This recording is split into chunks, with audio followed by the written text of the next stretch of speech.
नमस्कार, welcome to daily affairs. मैं हूं ज्ञानेंद्र द्विवेदी। जब 5 साल पहले भारत ने चीनी नागरिकों के लिए टूरिस्ट वीजा पर रोक लगाई थी, तो यह कोई मामूली एडमिनिस्ट्रेटिव फैसला नहीं था।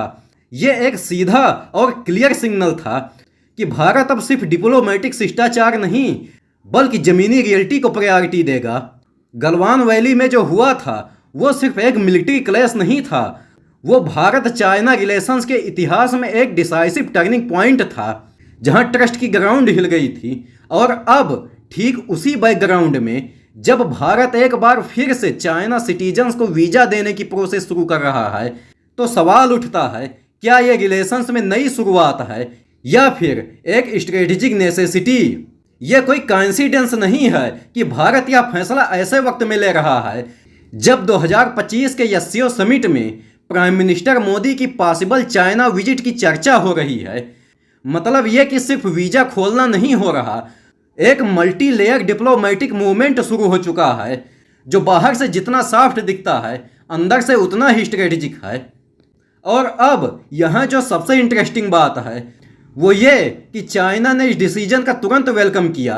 बीजिंग का टोन सौम्य है, स्टेटमेंट पॉजिटिव है, यानी चाइना भी अब सिग्नल दे रहा है कि वो कॉन्फ्रंटेशन से बाहर आना चाहता है। लेकिन ये तो सडन नहीं हुआ है, और ये ऐसे ही नहीं शुरू हुआ।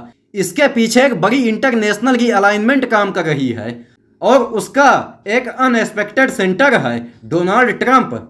लेकिन अब कोई माने या ना माने, लेकिन ट्रंप चाहे खुद इस बात को कभी ना एक्सेप्ट करें, पर उनकी पॉलिसी शिफ्ट में भारत को एक ऐसे टर्न पर खड़ा कर दिया है जहां engage with China, control damage एक अनकही स्ट्रेटजी बन गई है। और ट्रंप की पाकिस्तान के प्रति झुकाव वाली नीति जो उनके दोबारा राष्ट्रपति बनने के बाद और स्पष्ट हो गई है, भारत को एक बार फिर से रीथिंक करने पर मजबूर कर रहा है कि क्या अमेरिका, स्पेशली ट्रंप जैसा लीडरशिप, एक रिलायबल पार्टनर बना रह सकता है। देखिए, ट्रंप की फॉरेन पॉलिसी एक ट्रांजैक्शनल मॉडल पर चलती है। आज इंडिया का फ्रेंड तो कल पाकिस्तान का डिफेंस पार्टनर, और इसी इनस्टेबिलिटी के बीच भारत अब चाइना को पूरी तरह आइसोलेट करने वाली पॉलिसी से थोड़ा पीछे हट रहा है। लेकिन यह रिट्रीट कोई वीकनेस नहीं है, बल्कि भारत की स्ट्रेटेजिक मैच्योरिटी का संकेत है। भारत अब अच्छी तरह समझ चुका है कि आने वाला world order signal alliance model पर नहीं चलेगा। चाइना से टोटल डिसएंगेजमेंट करना अमेरिका को सेटिस्फाई करने का सिंबल तो हो सकता है, लेकिन नेशनल इंटरेस्ट का सलूशन नहीं। और इस वक्त इंडिया वही कर रहा है जो उसे करना चाहिए, अमेरिका के साथ क्वाड और इंडो पैसिफिक में जुड़ा रहना, लेकिन साथ ही चाइना के साथ एससीओ और ब्रिक्स जैसे प्लेटफॉर्म पर डायलॉग की टेबल पर बना रहना। क्योंकि भारत ये अच्छी तरह से जानता है कि अगर वो पूरी तरह अमेरिकन ब्लॉक में चला गया तो उसे चाइना और रसिया दोनों के साथ डिस्ट्रस्ट का सामना करना पड़ेगा, और वो भी तब जब अमेरिका का खुद का लीडरशिप अनप्रिडिक्टेबल है। और इस सब के बीच एक पॉइंट ये है कि अब जो इंडिया चाइना से बात कर रहा है वो 2020 वाला इंडिया नहीं है। अब हमारी पोजीशन कहीं ज़्यादा सॉलिड है, चाहे वो डिफेंस प्रिपेयर्डनेस हो, बॉर्डर इंफ्रास्ट्रक्चर हो, या ग्लोबल सप्लाई चेन में इंडिया का बढ़ता रोल हो।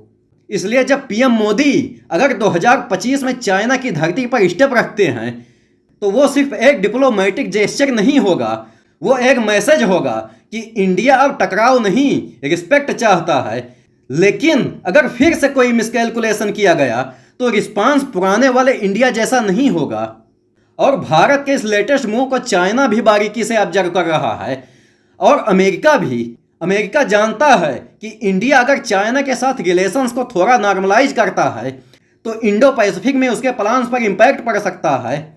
वहीं चाइना भी ये समझ रहा है कि इंडिया को पूरी तरह से आइसोलेटेड करना अब उसके लिए पॉसिबल नहीं है, क्योंकि इंडिया अब सिर्फ एशिया में नहीं बल्कि अफ्रीका, यूरोप और मिडिल ईस्ट में भी एक राइजिंग ट्रस्टेड पावर बन चुका है।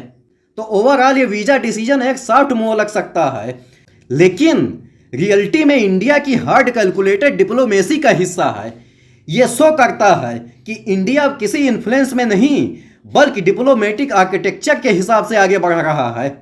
और सबसे इंपॉर्टेंट बात, यह स्टेप इंडिया ने किसी फियर या प्रेशर में नहीं बल्कि अपनी स्ट्रेटेजिक मैच्योरिटी से लिया है।